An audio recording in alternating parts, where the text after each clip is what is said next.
Very good morning dear students, नमस्कार, सत श्री अकाल। आज का हम टॉपिक शुरू करते हैं। 8th क्लास में अपना पहला टॉपिक ही चल रहा है अभी तक, जिसमें हम स्टेप पढ़ रहे हैं। पहला स्टेप था प्रिपरेशन ऑफ सॉइल, फिर सोविंग, फिर एडिंग मैन्यूर और फर्टिलाइजर्स किया था, ठीक है ना। उसके बाद अपना जो आज का टॉपिक है वो रहेगा आपके इरिगेशन। क्या रहेगा?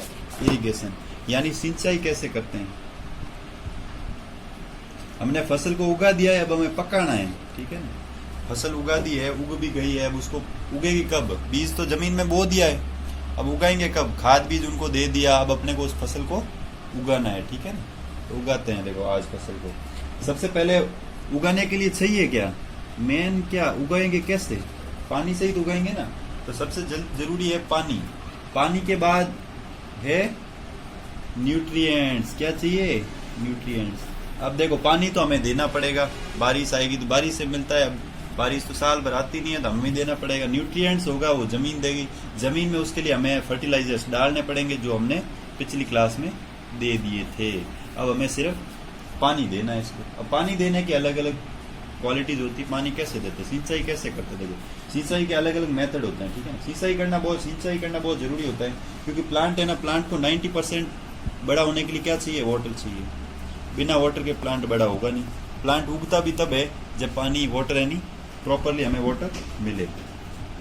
अब देखो, अब है इरिगेशन के क्या क्या सोर्स होते हैं, पानी कहाँ कहाँ से आता है, ठीक है ना। सिंचाई कैसे कर सकते हैं तो मैं बता देता हूँ। परंपरागत पहले तो सिर्फ बारिश पे डिपेंड रहते थे लोग, रेन पे।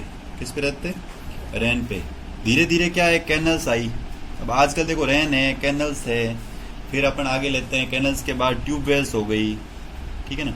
ट्यूबवेल्स के बाद बड़े बड़े बांध बनते हैं, डैम्स के द्वारा करते हैं। डैम्स के बाद छोटे छोटे तालाब होते हैं, पॉन्ड्स हो गए, ठीक है ना, और हैंडपंप्स हो गए।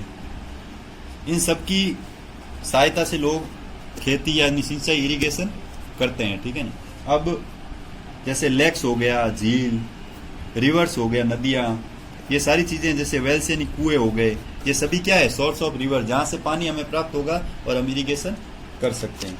अब देखो इरिगेशन करने के मेथड। अब अपने टॉपिक यानी अपने जो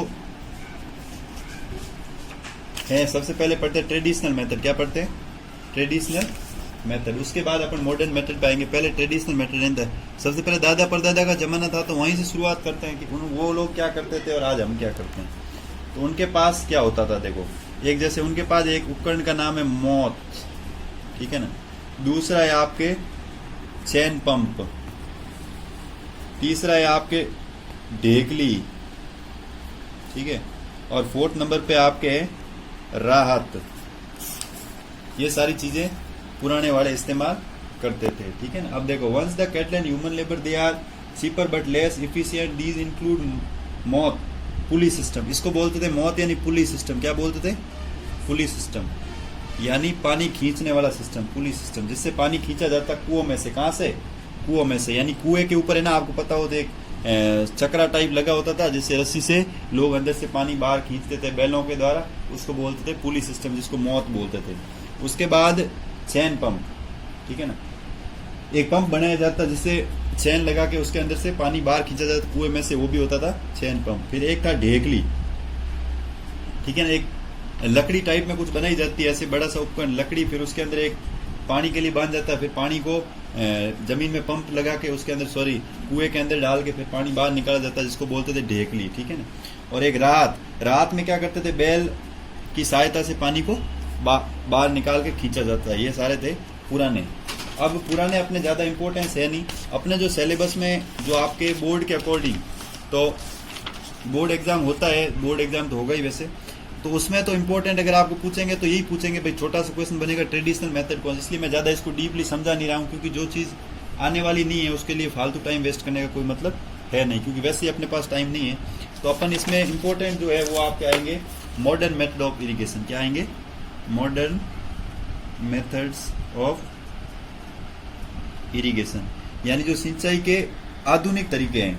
आज की तारीख में जो आज, क्योंकि आप पता है साइंस का युग है, टेक्नोलॉजी, अभी टेक्नोलॉजी चल रही है, तकनीकी का युग है, तो अभी के लिए इम्पोर्टेंस है कि अभी क्या क्या चीज हमें मार्केट में लानी है।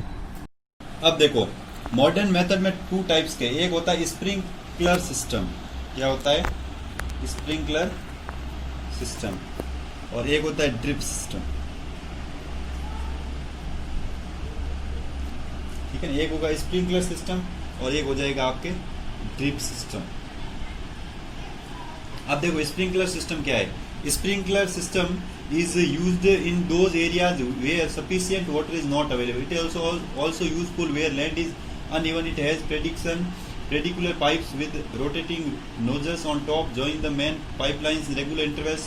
When water is allowed to flow though the main pipe under pressure with the help of a pump it escapes from the rotating nozzles. It gets springs on the crop as it running.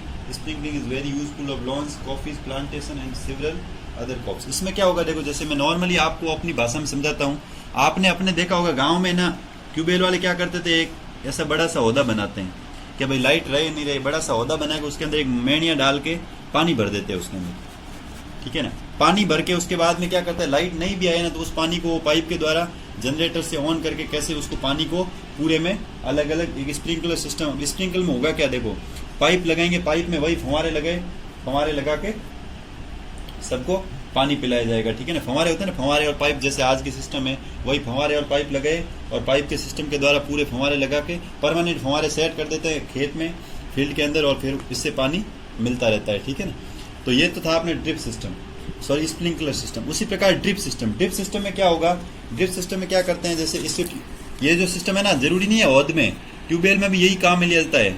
Tubewell में आजकल जो सब लोग यही sprinkler system ही काम में ले रहे हैं। ठीक है ना, ट्यूबवेल में सब पाइप और फंवारे से चलता है, लेकिन कुछ लोग होते हैं जो ड्रिप सिस्टम। ड्रिप सिस्टम में क्या होता है कि जैसे मैंने प्लांट्स लगाए, ठीक है ना, ड्रिप सिस्टम में क्या होगा, जैसे अपन स्कूल के नाम पे लेते हैं, स्कूल में नॉर्मली ड्रिप सिस्टम करते हैं, जैसे अपन अपने ग्राउंड में लेते हैं, अपन ने क्या किया, ग्राउंड में चारों तरफ ऐसे पौधे लगा लिए, ये अपना स्कूल का ग्राउंड है, यहाँ अपन ने पौधे लगा लिए। जैसे मैंने एक पौधा यहाँ लगाया, 2 3 4 5 6 7 8 9 10 11 12 13, मैंने पूरी स्कूल के राउंड में अपन सबने मिलकर एक 13 प्लांट्स लगा लिए। ठीक है ना, उसके बाद क्या करेंगे, अपन 13 प्लांट्स लगाए, 13 प्लांट्स में अपन क्या करेंगे, यहाँ से एक पाइप को जमीन में गाड़ेंगे। ठीक है, तो प्लास्टिक का जो हल्का सा पाइप आता है उस पाइप को पूरे में प्लांट के अपन पास में खोद के इसके साइड में पूरी पाइपिंग कर देंगे। पाइपिंग करने के बाद क्या करेंगे, अपन निप्पल लाएंगे छोटी छोटी, बिल्कुल हल्की हल्की से ड्रॉप ड्रॉप बाहर आए। फिर इसको क्या करेंगे, पौधे को अपन एक गड्ढा करके अच्छा सा खुदाई करके डाला है, उस गड्ढे में से उस निप्पल को हल्का सा बाहर निकाल देंगे। ठीक है ना, फिर क्या पीछे से ऑन करेंगे ना, जैसे मोटर से अपन ने ऑन किया तो ड्रॉप करके एक ड्रॉप ड्रॉप से सिस्टम से धीरे धीरे ड्रॉप बाई ड्रॉप वाटर आता रहेगा जो वेस्ट नहीं होगा। ठीक है ना, बाई ड्रॉप धीरे धीरे वो जितना उसको जरूरत पड़ेगी, अपन 4 घंटे शुरू करेंगे, धीरे धीरे ड्रॉप ड्रॉप ड्रॉप ड्रॉप वो अंदर, ऐसे करके सारे प्लांट्स एक साथ पानी पी लेंगे। अब देखो दोनों में सही कौन सा रहा, एक स्प्रिंकलर होता है। अब स्प्रिंकलर तो क्या सिस्टम जरूरी है, क्योंकि जो किसान होते हैं वो अब उनके पास जमीनें होती है 100 बीघे 50 बीघे, अलग अलग टाइप की जमीनें हैं बड़ी बड़ी, तो वहां पे ये सिस्टम ड्रिप सिस्टम है जो कामयाब नहीं होता है, क्योंकि ड्रिप सिस्टम थोड़ा ज्यादा मेहनती वाला सिस्टम है, इसमें थोड़ा कॉस्ट भी ज्यादा लगता है, क्योंकि पाइपिंग करना बार बार, क्योंकि इसमें फसल क्या है कि हर 2 महीने 4 महीने, जैसे सीजन में 3 सीजन होती है अपनी, तीनों सीजन में अलग अलग फसलों का उगाया जाता है, रबी क्रॉप और जायद। ठीक है ना, तो रबी क्रॉप और जायद 3 टाइप की सीजन होती है, तो 3 सीजन में अब ये बार बार इसको हटाना लगाना सही नहीं होता, ये तो कोई प्लांट्स के लिए, प्लांटेशन के लिए या वहाँ ये चीजें ज्यादा बेटर रहती है। ठीक है ना, तो ड्रिप सिस्टम में भी फंवारे वाले होता है, फंवारे में भी ड्रिप होती है, आजकल आते हैं फंवारे अलग अलग। तो ये था आपने इरिगेशन। ठीक है ना, तो आज की क्लास को हम यही समाप्त करेंगे। जय हिंद, जय भारत।